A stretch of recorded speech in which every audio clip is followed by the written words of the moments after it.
কিয়ামতের দিন কে বাঁচবে? যখন আল্লাহর রহমত জাহান্নামের উপর জয়ী হবে।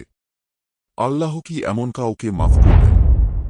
নবীজি সাল্লাল্লাহু আলাইহি ওয়াসাল্লাম একবার সাহাবীদের বললেন, যখন কিয়ামতের দিন হবে আল্লাহ বলবেন, আজ আমার রহমত আমার ক্রোধের উপর বিজয়ী। এরপর নবীজি সাল্লাল্লাহু আলাইহি ওয়াসাল্লাম একটি রহস্যময় ঘটনা বর্ণনা করলেন।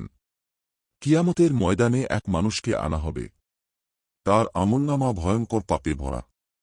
আল্লাহ বলবেন, আমার ফেরেশতারা তাকে জাহান্নামে নাও। লোকটা কেঁদে কেঁদে বলবে, হে আল্লাহ, আমি তোমার ওপর ভরসা করেছিলাম। ফেরেশতারা থমকে যাবে।